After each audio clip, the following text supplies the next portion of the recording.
Welcome back to my channel. ಹೊಸದಾಗಿ channel ನೋಡ್ತಾ ಇದ್ದರೆ ಸಬ್ಸ್ಕ್ರೈಬ್ ಮಾಡಿಕೊಂಡು ಸಪೋರ್ಟ್ ಮಾಡಿ.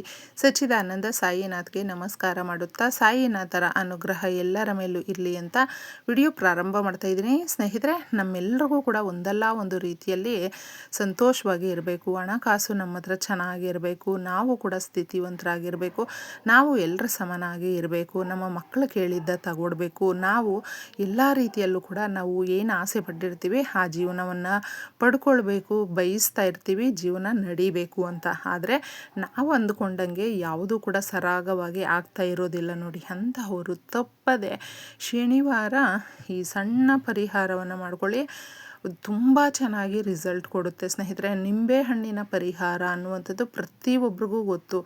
ನಿಂಬೆಹಣ್ಣು ಕ್ಷಣ ಮಾತ್ರದಲ್ಲಿ ಸಮಸ್ಯೆಗಳನ್ನು ತೆಗೆದು ಬಿಸಾಕುವಂಥದ್ದು, ನಕಾರಾತ್ಮಕ ಶಕ್ತಿಯನ್ನು ಒದ್ದು ಓಡಿಸುವಂಥದ್ದು. ಎಷ್ಟೇ ಕಠಿಣಾತಿ ಕಠಿಣ ಸಮಸ್ಯೆಗಳನ್ನು ನಾವು ಎದುರಿಸ್ತಾ ಇದ್ದರೂ ಅದನ್ನು ನಾವು ತಪ್ಪದೆ ಈ ಪರಿಹಾರ ಮಾಡಿಕೊಂಡ್ರೆ ಬಹಳ ದೊಡ್ಡ ಬದಲಾವಣೆ ಆಗುತ್ತೆ.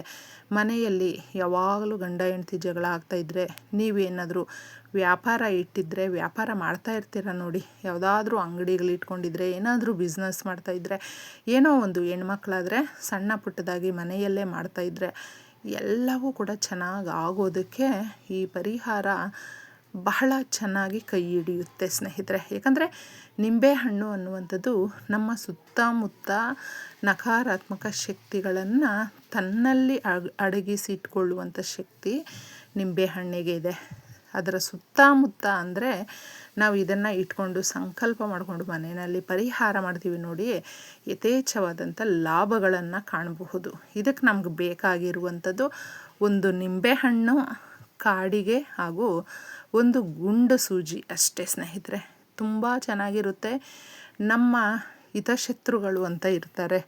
ಹಿತಶತ್ರುಗಳು ಅಂದರೆ ಯಾರು ಅಂದರೆ ನಮ್ಮ ಜೊತೆ ಚೆನ್ನಾಗೇ ಇರ್ತಾರೆ, ನಮ್ಮ ಕಷ್ಟ ಸುಖಕ್ಕೆ ಎಲ್ಲ ರೀತಿಯಲ್ಲೂ ಕೂಡ ಭಾಗಿಯಾಗ್ತೀವಿ ಅನ್ನೋ ಥರ ಮಾತಾಡ್ತಾರೆ. ಆದರೆ ನಾವು ಕೆಳಗೆ ಬಿದ್ದಾಗ ಫಸ್ಟ್ ನಗಿಯುವುದೇ ಅವರು. ನಮ್ಮ ಕಷ್ಟವನ್ನು ನೋಡಿ ಸಂತೋಷ ಪಡುವಂಥವರು ಅವರೇ. ನಮ್ಮ ಪ್ರತಿಯೊಂದು ಸಮಸ್ಯೆಗೂ ಕೂಡ ಅವರು ಪ್ರತಿನಿತ್ಯ ಹಾಲು ಕುಡಿಯುವಂಥ ಸಂತೋಷ ಪಡ್ತಾರೆ. ಅಷ್ಟು ಒಂದು ಅಸೂಯೆ, ಹೊಟ್ಟೆ ಉರಿ ಅನ್ನೋದು ಇರುತ್ತೆ. ನಮ್ಮ ಏಳಿಗೆ ಸಹಿಸ್ಕೊಳ್ಳೋದಿಲ್ಲ. ಮೇಲ್ನೋಟಕ್ಕೆ ಚೆನ್ನಾಗಿ ಇರುವ ರೀತಿ ನಾಟಕ ಆಡ್ತಾರೆ. ಅವ್ರಿಗೆಲ್ರಿಗೂ ಕೂಡ, ಅವ್ರಿಗೂ ಅಷ್ಟೇ, ನಮ್ಮ ಸಮಸ್ಯೆಗಳಿಗೂ ಅಷ್ಟೇ ಇದು ಪಾಠ ಕಲಿಸುವಂಥ ಒಂದು ಪರಿಹಾರ ಅಂತಲೇ ಹೇಳಬಹುದು. ಹಳದಿ ಕಲ್ಲರಲ್ಲಿ ಇರುತ್ತೆ ನೋಡಿ, ಆ ನಿಂಬೆ ಹಣ್ಣನ್ನು ನಾವು ತಗೊಳ್ಬೇಕು. ಕಾಯಲ್ಲಿರುವಂಥದ್ದನ್ನು ತಗೊಳ್ಳೋದಕ್ಕೆ ಹೋಗಬೇಡಿ. ನೋಡಿ ನಿಮ್ಮ ಮನೆಯಲ್ಲಿ ನಿಂಬೆಹಣ್ಣು ಯಾವ ರೀತಿ ಇರುತ್ತೋ ಅದನ್ನು ತಗೊಂಡ್ರೆ ತುಂಬ ಶಕ್ತಿದಾಯಕವಾಗಿರುವಂಥ ಪರಿಹಾರ ಇದಾಗಿರೋದ್ರಿಂದ ಎಲ್ಲ ಸಮಸ್ಯೆಗಳಿಗೂ ಒಂದು ರಾಮಬಾಣ ಅಂತ ಹೇಳಿದ್ರೆ ಈ ನಿಂಬೆಹಣ್ಣಿನ ಪರಿಹಾರ ಸ್ನೇಹಿತರೆ. ಇದು ನಮ್ಮ ಮನೆಗೆ, ನಮಗೆ ಏನೋ ಕತ್ಲು ಕವಿದಂಗೆ ವಾತಾವರಣ ಇದೆ, ನಮ್ಮ ಮನಸ್ಸು ಚೆನ್ನಾಗಿಲ್ಲ, ಏನು ಕೆಲಸನೂ ಮಾಡೋಕ್ಕಾಗಲ್ಲ, ಸುಮ್ಮನೆ ಕುತ್ಕೊಂಡಿರೋಣ ಅನಿಸುತ್ತೆ, ದಿನ ಪೂರ್ತಿ ಒಂದು ಕೆಲಸ ಮಾಡಿರೋದಿಲ್ಲ, ನಮಗೆ ಯಾಕೆ ಈ ಥರ ಆಗ್ತಾಯಿದೆ ಅಂತ ಒಂದೊಂದು ಸಾರಿ ಸಾಕಷ್ಟು ಅನಿಸ್ಬಿಡುತ್ತೆ. ಜೀವನ ಸಾಕಾಗಿದೆ, ಸಾಕಪ್ಪ ಇಷ್ಟು ಅನ್ನೋ ಥರ ಬಂದುಬಿಡ್ತೀವಿ ಸ್ನೇಹಿತರೆ. ನಾವುಗಳೇ ಒಂಥರ ಅಂದ್ಕೊಳ್ಬಿಡ್ತೀವಿ. ಯಾವಾಗಲೂ ಪ್ರತಿನಿತ್ಯ ನಾವು ಖುಷಿಯಾಗಿ, ನೆಮ್ಮದಿಯಾಗಿ, ಉತ್ಸಾಹದಿಂದ ಇರೋದಕ್ಕೂ ಕೂಡ ಇದು ಸಹಾಯ ಮಾಡುತ್ತೆ. ತುಂಬ ಆ್ಯಕ್ಟಿವ್ ಆಗಿ ನಾವು ಇರೋದಕ್ಕೆ ಚೆನ್ನಾಗಿರುವಂಥದ್ದನ್ನು ಒಂದು ತಗೊಳ್ಳಿ. ಕಾಡಿಗೆ ಎಲ್ಲರ ಹತ್ರನೂ ಇರುತ್ತೆ, ಅಥವಾ ಪೆನ್ಸಿಲ್ ಇದ್ರೂ ಸಾಕಾಗುತ್ತೆ ನೋಡಿ. ಇದಕ್ಕೆ ನಾವು ಅದನ್ನು ಕಾಡಿಗೆಯನ್ನು ಅಪ್ಲೈ ಮಾಡಬೇಕು. ನಿಂಬೆಹಣ್ಣಿಗೆ ಫುಲ್ಲು ಅಪ್ಲೈ ಮಾಡಿದಾಗ ಅದೊಂದು ಶಕ್ತಿದಾಯಕವಾದ ನಿಂಬೆಹಣ್ಣಾಗಿ ಪರಿವರ್ತನೆ ಆಗುತ್ತೆ. ಅದರ ಮೇಲೆ ಕುಂಕುಮದ ಬೊಟ್ಟನ್ನು ಇಡಬೇಕು ಸ್ನೇಹಿತರೆ.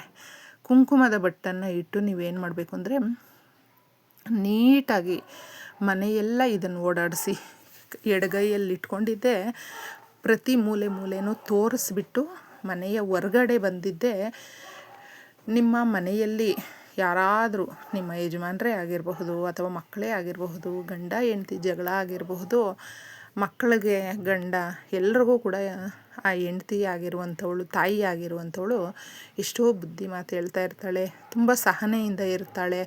ಏನೆಲ್ಲ ನಾವು ಮಾಡ್ತಾಯಿದ್ರು ಕೂಡ ಯಾಕೆ ನಮಗೆ ಈ ಥರ ಅನ್ನಿಸ್ತಾ ಇದೆ, ನನ್ನ ಮಾತು ಮಕ್ಕಳು ಕೇಳ್ತಾ ಇಲ್ಲ, ಗಂಡ ಕೇಳ್ತಾ ಇಲ್ಲ, ನಮ್ಮ ಸಂಸಾರ ಯಾಕೆ ಚೆನ್ನಾಗಿಲ್ಲ, ನಮ್ಮ ವ್ಯಾಪಾರ ಯಾಕೆ ಚೆನ್ನಾಗಿಲ್ಲ, ನಮ್ಗೆ ಯಾಕೆ ಆದಾಯ ಚೆನ್ನಾಗಿ ಬರ್ತಾ ಇಲ್ಲ, ಯಾಕೆ ನಮ್ಮ ಯಜಮಾನರು ಸರಿಯಾಗಿ ದುಡಿತಾ ಇಲ್ಲ, ಮಕ್ಕಳು ಸರಿಯಾಗಿ ದುಡಿತಾ ಇಲ್ಲ, ಈ ಥರ ಅಂದ್ಕೊಳ್ತಾ ಇರ್ತೀರ ನೋಡಿ.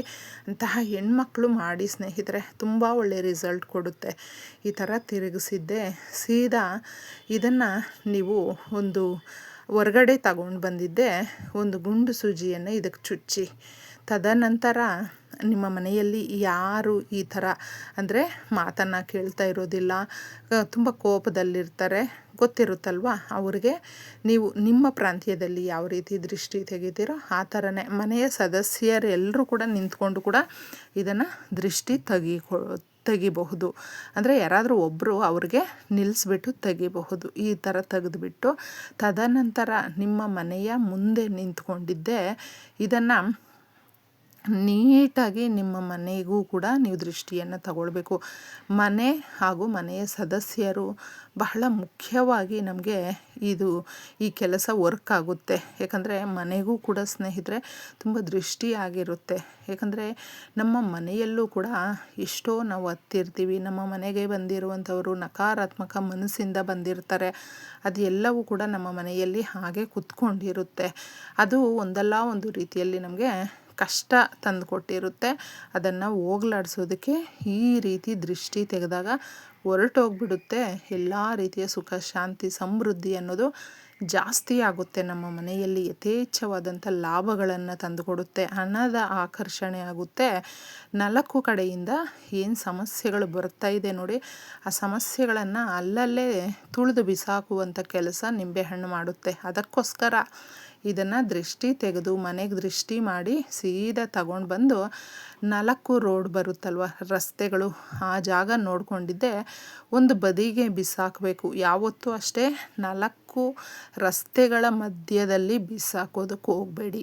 4 ರಸ್ತೆಗಳಲ್ಲಿ ಒಂದು ಕಡೆ ನಿಂತ್ಕೊಂಡು ಸೈಡ್ಗೆ ಯಾರಿಗೂ ಅಷ್ಟೇ ತೊಂದರೆ ಆಗಲೇಬಾರ್ದು. ಆ ಥರ ನಾವು ಇದನ್ನು ಬಿಸಾಕ್ಬಿಟ್ಟು ಬಂದಾಗ ಆ 4 ದಿಕ್ಕುಗಳಿಂದ ನಮಗೆ ಸಿರಿ ಸಂಪತ್ತು ಅನ್ನುವಂಥದ್ದು ಬರುತ್ತೆ.